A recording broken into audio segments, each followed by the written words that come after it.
We're joined here in Port-au-Prince by our own Dr. Jennifer Ashton. Explain just a little bit about how it is a child of that age.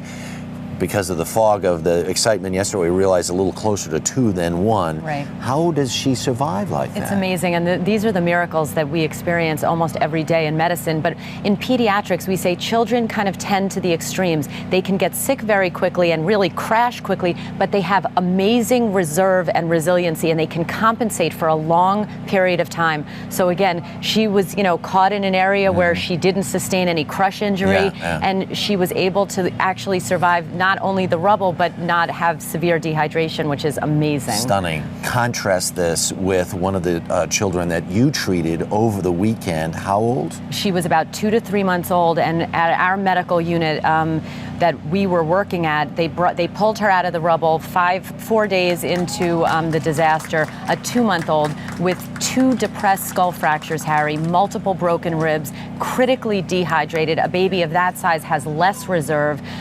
We worked on her for about an hour, and she actually would not have survived on the island of Haiti. So we were able to airlift her to Miami, to Jackson Memorial Hospital, where she is doing well. She needed to be put on a ventilator. But again, that's a perfect example. It's not just the doctors and nurses being here, it's the facilities and the equipment that are right now non-existent on this island. You have seen some very rough stuff just in the last couple of days, including just as you got here, amputations that were done in very crude manner.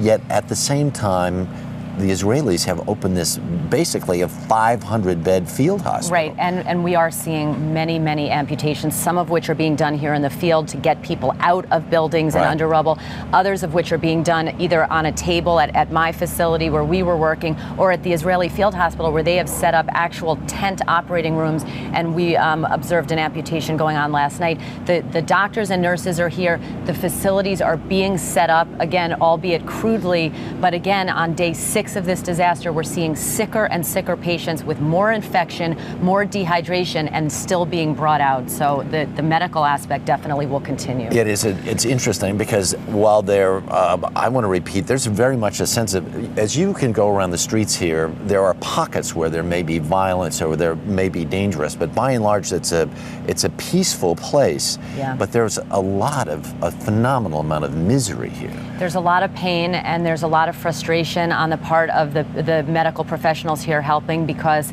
you finish one patient and you feel a tinge of gratification for being able to help that patient, and then literally inches next to that person is someone crying and in terrible pain. So there's a lot of work to be done. Jen, thanks so much. You bet, Harry. I'm so glad you're here. Let's go back to New York. Maggie? All right, Harry, good to see you both, and thanks for bringing us some good news, especially when so many people are still missing.